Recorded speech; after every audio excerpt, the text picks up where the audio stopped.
का सहारा लिया तो बेटा कैसा होगा? उत्तम जैसा, जो 100 का अपराध करके खुद ही मर जाएगा।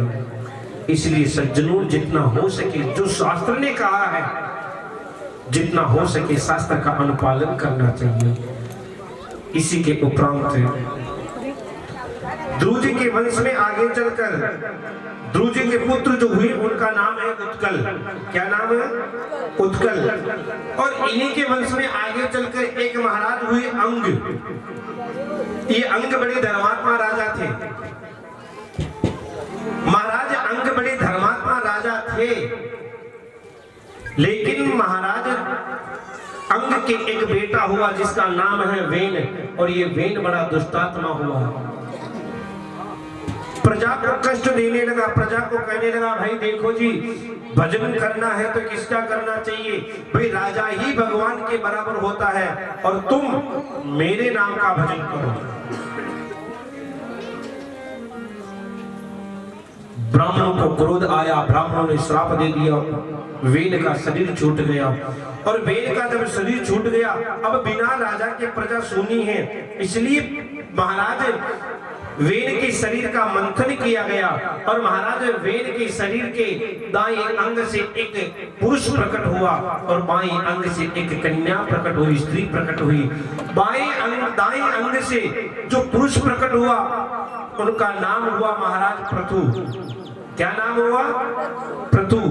ये भगवान के अवतार थे। बोलिए पृथु महाराज की जय हो। जयकार में ढीलीपन तो नहीं होना चाहिए महाराज, जोर से बोलो ना जी। अब 11 बजे से मैं बोल रहा हूँ, 2 बज गए हैं, 2:15 बज गए हैं। 3 घंटे बोलते बोलते हो गए, फिर भी तो मैं ढीला नहीं पड़ा ना। लेकिन आप इन 3 घंटों में एक आध बार बोलने के लिए कहा, उसमें इतने ढीले पड़ गए तो अच्छा थोड़ी लगेगा। इसलिए जोर से बोलो ना, बोले पृथु महाराज की।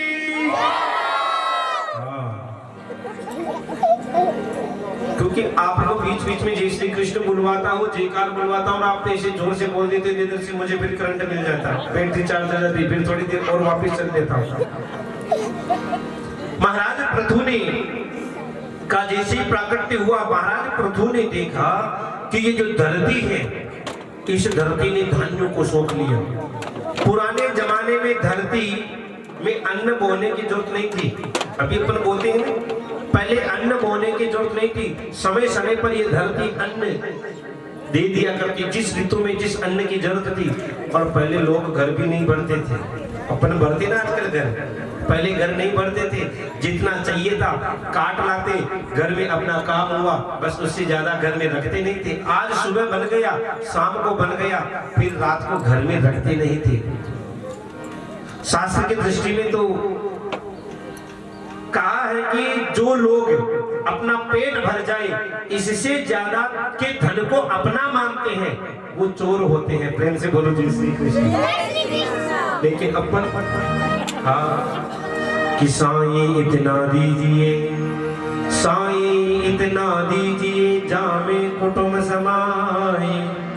पुराने लोग कहते थे ये बात कि साईं इतना दीजिए, जामे कुटुंब समाए। मैं भी भूखा ना रहूं, साधु भूखा न जाए।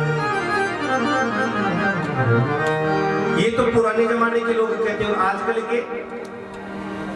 के कहते हैं कि साईं इतना दीजिए, जो घर परिवार भर जाए।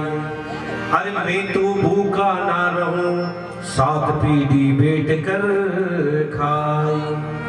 हाँ, आजकल तो महाराज इतना हो गया है कि अरे हम जाएंगे तो फिर पीछे वाले क्या कहेंगे, हमारे पीछे हमारे लिए क्या कमा के छोड़ के गए।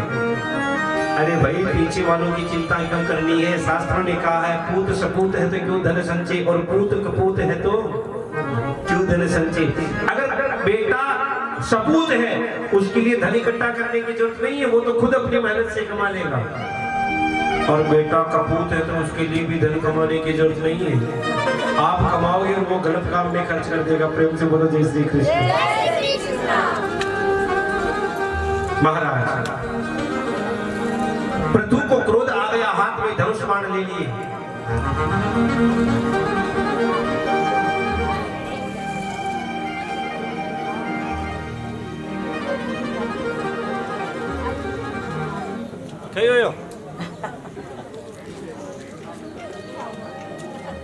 बार बार उठी नुकसान देख रहे हो। हाँ, क्योंकि श्रोताओं का थोड़ा ध्यान बढ़ जाए ना, मेरी सबसे बड़ी कमजोरी है। थोड़ा सा भी श्रोताओं का ध्यान बटा और फिर मैं कथा बोल जाता हूँ। इसलिए मेरा हाथ जोड़ के निवेदन है, आप लोग ऐसे बड़े प्रेम से कथा सुन रहे हैं तो कथा थोड़ी अंदर से निकल रही है और आप ही ऐसे करेंगे। कुछ आ रहे हैं क्या? कोई आ रहे हैं या जाना है? कथा में नहीं तो ध्यान छोरा छोरा हमारो घर में जानो।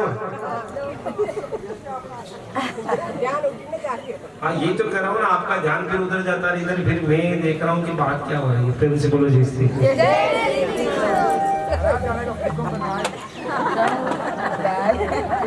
देखो जी, उनका भी ध्यान रखना है, क्यों नहीं रखी? महाराज देख लीजिए, कोई साधन मिले तो आप जाना गाँव या ये आएंगे बच्चे, वही जाना पड़ेगा। आप देख लीजिए कोई भी साधन। महाराज पृथु को क्रोध आया कि धरती ने सारी धनियों को सोख लिया, हाथ में धनुष बाण ले लिया, धनुष पर प्रतिज्ञा चढ़ा ली। पृथ्वी को मारने के लिए दौड़ी तो पृथ्वी ने महाराज एक गाय का रूप बना लिया, क्योंकि गाय जो होती है ना, ये अवध्य होती है, गाय का कभी वध नहीं होना चाहिए। पृथ्वी गाय बन गई तो महाराज पृथु ने धनुष बाण छोड़ दिए और गाय का क्या करते हैं? दूध निकालते हैं। और महाराज पृथु ने क्या किया कि इस गौ रूपा पृथ्वी को महाराज पृथु ने स्वयं मनु को बछड़ा बनाया और हाथ रूपी पात्र में धान्य रूपी दूध दो लिया। इधर गाय माता ये पृथ्वी गाय बनी है तो सबने देखा कि हम भी कुछ न कुछ दूध निकालें, तो कहते हैं कि ऋषियों ने बृहस्पति को बछड़ा बनाया और अपनी इंद्री रूपी वाणी रूपी पात्र में वेद रूपी दूध दो लिया। देवताओं ने इंद्र को बछड़ा बनाया, कल्पना रूपी स्वर्ण के पात्र में अमृत में दूध दो लिया। यहाँ देवताओं ने प्रहलाद को बछड़ा बनाया, लोहे के पात्र में मदिरा रूपी दूध दो लिया। यहाँ पर्वतों ने हिमालय को बछड़ा बनाया और अपने अंदर धातु रूपी दूध दो लिया। यहाँ तक कि नागों ने महाराज तक्षक को बछड़ा बनाया और अपनी मुख रूपी पात्र में जहर रूपी दूध दो लिया। जिनको जैसा सामान चाहिए था वैसा सामान उन्होंने निकाल लिया। इधर महाराज पृथु ने 100 अश्वमेध यज्ञ किए और 100वें अश्वमेध यज्ञ की घोड़ी को इंद्र चुरा कर ले गया। महाराज पृथु को बड़ा क्रोध आया।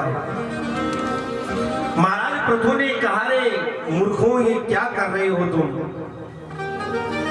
मैं तो भगवान की दर्शन के लिए ये यज्ञ कर रहा हूं, और इंद्र को तो डर है ना कि कहीं इनका यज्ञ पूरा हो गया तो मेरा इंद्रासन न छुड़ा ले। इन्हीं के उपरांत भगवान पृथु के यज्ञ में भगवान साक्षात नारायण का प्रकट होना, उनको उपदेश देने की कथा कही।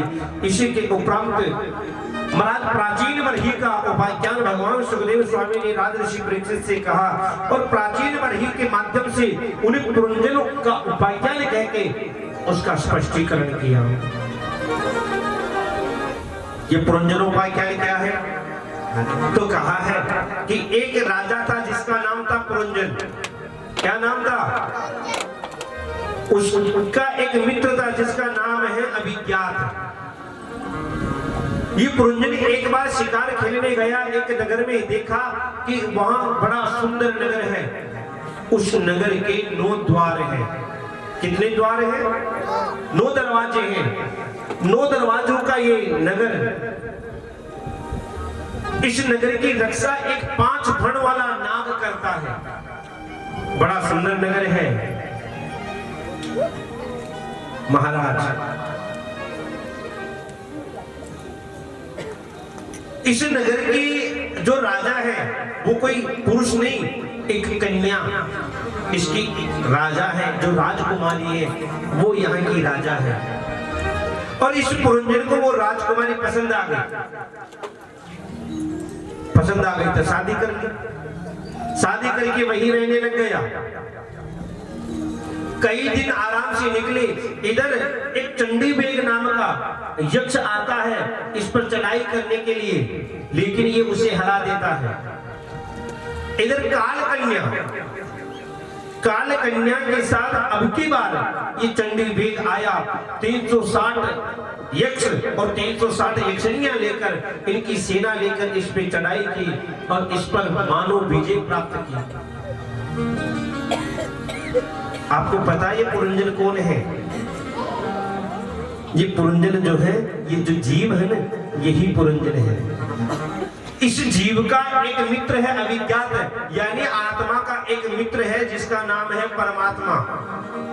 लेकिन ये आत्मा जब जाती है तो ये 9 द्वार का नगर कौन सा है?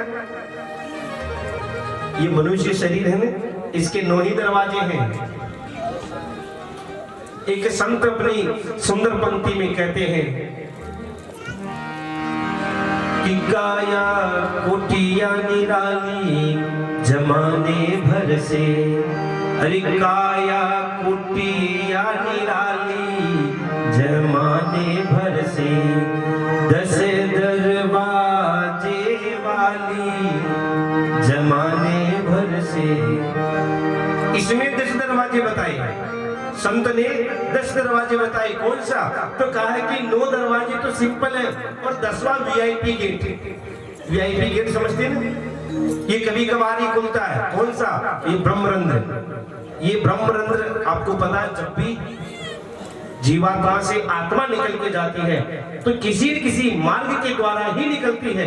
ये जो 9 दरवाजे हैं किसी भी मार्ग के द्वारा निकल जाए, लेकिन अगर ब्रह्मरंध्र के माध्यम से ब्रह्मरंध्र फोड़कर अगर आत्मा निकल के जाए तो समझ लेना कि उसका सीधा मोक्ष हुआ है। लेकिन ये बिरले लोगों का ही होता है, लाखों में एक आध, लाखों में भी नहीं, करोड़ों में एक आध का ही ब्रह्मरंध्र भेदन होता है। महाराज ये काया ही एक दरबार, एक नगर है। यहाँ की राजकुमारी कौन सी? तो कहा कि बुद्धि। इस नगर को, इस शरीर को कौन चलाती है जी? इस पर साम्राज्य किसका होता है? बुद्धि का ही होता है। जो बुद्धि कहती है वही शरीर करता रहता है। और यहाँ की राजकुमारी बुद्धि से ये आत्मा रूपी जीव वर्ण कर लेता है। और जब ये जीव इस बुद्धि का वर्ण करता है तो फिर महाराज इसको भटकाव में भटकना ही पड़ता है। प्रेम से बोलो।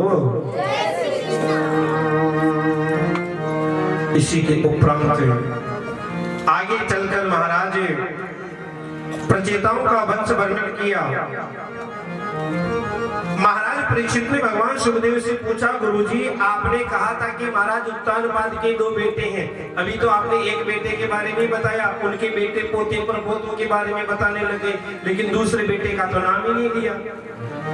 महाराज स्वयंभू मनु के 2 बेटे थे, कौन कौन से? एक था उत्तानपाद और दूसरे का नाम है प्रियव्रत। क्या नाम है? प्रियव्रत। ये महाराज प्रियव्रत इतने बड़े धर्मात्मा राजा थे, इतने बड़े धर्मात्मा राजा थे कि इन्होंने भगवान की तपस्या की। एक दिन महाराज प्रियव्रत बैठे बैठे सोच रहे थे, देखो जी ये रात क्यों होती है? भाई जब रात होती है तो लोगों को सोना पड़ता है, और सो जाए तो महाराज कई काम छूट जाता है। बेचारे किसान लोग खेती का काम नहीं करते, भजन करने वाले रात में भजन नहीं कर सकते, क्या करें? महाराज प्रियव्रत ने क्या किया? अपनी तपस्या के प्रभाव से एक रथ प्रकट किया और खुद रथ में बैठ गए, और आगे आगे भगवान सूर्य का रथ और पीछे पीछे अपना रथ। और भगवान महाराज प्रियव्रत में इतना तेज कि मानो दूसरा सूर्य ही दिख रहे हैं और अंधेरा ही नहीं होने दिया। महाराज प्रियव्रत ने 7 परिक्रमाएं पृथ्वी की। कितनी परिक्रमाएं की? 7 परिक्रमाएं की। 7 दिन तक रात ही नहीं होने दी। 7 दिन तक रात ही नहीं हुई। ब्रह्मा जी ने प्रकट होकर कहा, रे भैया ये क्या कर रहा है तू? जितना लोगों के लिए जीने के लिए भोजन जरूरी है, उतना ही सोना भी जरूरी है। अगर सोएंगे नहीं तो बताओ बीमार पड़ जाएंगे कि नहीं पड़ जाएंगे? महाराज मस्तिष्क की हालत कमजोर हो जाएगी। न जाने लोग कैसे रह लेते हैं।